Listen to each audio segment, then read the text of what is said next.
Tonight's story begins not on the banks of the Nile, but far deeper into the desert, past the palm-lined rivers and bustling cities, beyond even the nomads and their camel tracks, lies a stretch of land few have ever walked. Locals call it the Ocean of Dunes, and nestled in the heart of this silent sea, there lives a woman known only as the Sand Keeper. Her skin is bronzed by the sun, her robes the color of twilight, and her eyes are said to hold storms and silence both. And those who dream restlessly, those whose hearts feel heavy, they find themselves drawn to her light.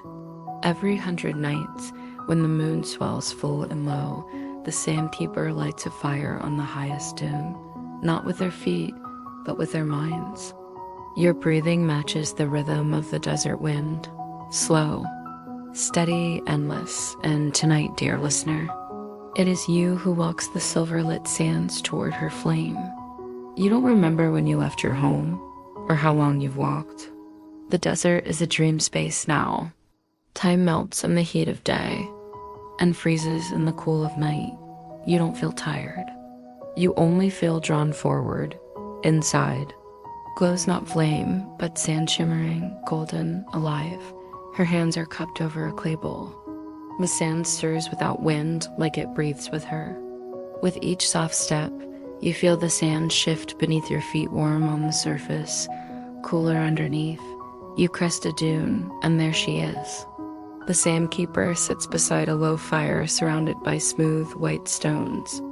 Only tents of linen, ropes of braided hair, and songs pass down like water. She looks up and nods gently. Without speaking, she invites you to sit. He did not ride camels or hunt the desert wolves, but Comet could hear the sand. Your journey truly begins. A soft woven mat appears beside the fire, and as you lower yourself onto it, you feel warmth not just in your body, but in your thoughts.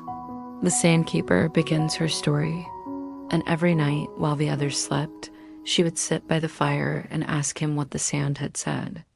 Of cities swallowed whole, then spit out again 100 years later. Of treasures cursed by loneliness, and caves that opened only to those who had forgotten their own names. There was a time when the desert spoke clearly, and those who listened could hear its stories, and with it. Long ago, before even the great pyramids were carved from stone, and every night the weaver would nod and say, "You must never stop listening."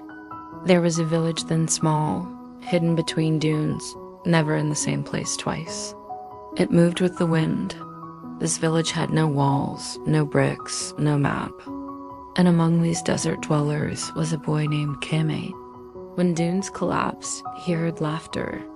And when the desert fell completely still, he heard warning. He was not strong. By midday, the light grew sharp, almost solid, and the heat burned through even the shadows. When others heard only wind, he heard names. The elders did not understand him.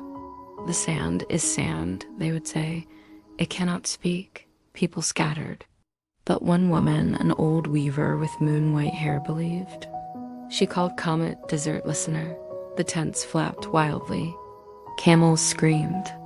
He clutched his head, falling to the ground. The others watched him writhe, frightened. Some whispered, "He is cursed." And Comet would speak. He told of stories long buried beneath the dunes, of travelers who had turned to glass. He spoke in whispers. The fire crackled. The stars circled slowly overhead. The fire. But then came the sunstorm. It began with a red dawn that never turned blue.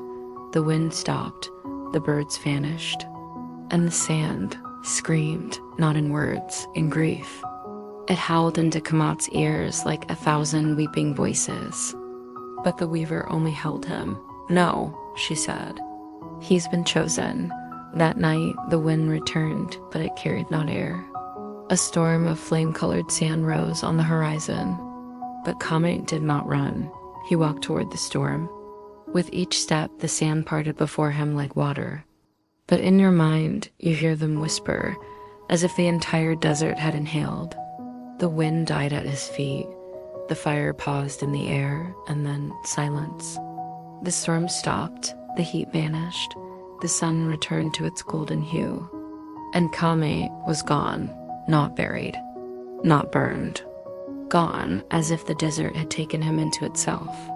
The people wept, but the weaver smiled through her tears in feeling. "He is not lost," she said.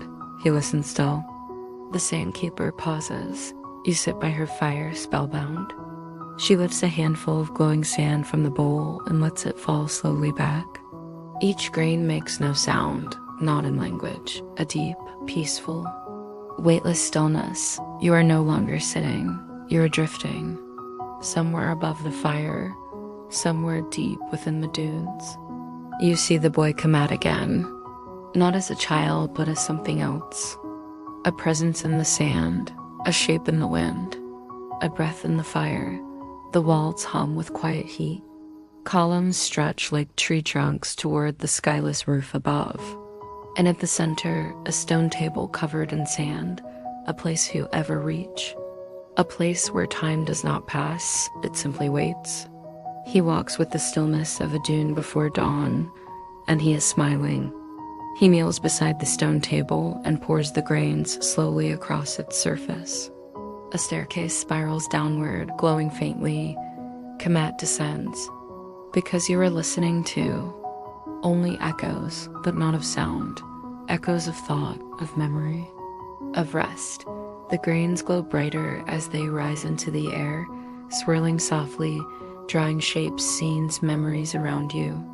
He removes a thin piece of papyrus from his robe, and on it he begins to write, not with ink, but with sand. Its joy, its slowness, its eternity, every grain, a sentence, every breath, a stanza. This is what you've been called to witness. You are not just hearing a bedtime story, you are becoming part of it. The sandkeeper turns to you again and gently holds out the clay bowl of shimmering sand. She does not speak, but you know what she is asking. You lean forward and take a handful. You see the boy Kamate again, only this time from inside his heart. The grains swirl gently, alive with ancient energy. And for a moment, a long, beautiful moment, you hear everything. The desert, it turns out, had always known him, even before he was born. The weaver had been right. He was chosen, not by fate, but by silence. There's no fear, no weight, no past to carry. Just you and the sand and peace, and a heartbeat, your own. You drift deeper into the vision, and now you are inside a forgotten temple, half buried by dunes. The sandkeeper nods once, and now you are ready to sleep. It is not cold. It pulses like something alive beneath it. You've listened well, and now you may rest. Your dreams are safe here, your story is remembered. You are home. Sleep now, little listener. The dunes will watch over you, always. This is the heart of the desert, the sandkeeper whispers without moving her lips.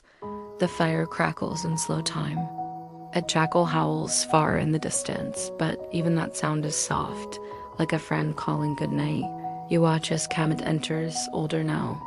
His robe is darker, his face calmer, in his hands a pouch of sand. Not any sand listening sand, the kind that remembers. As the sand touches stone, it moves like silver threads forming letters, symbols from a forgotten tongue.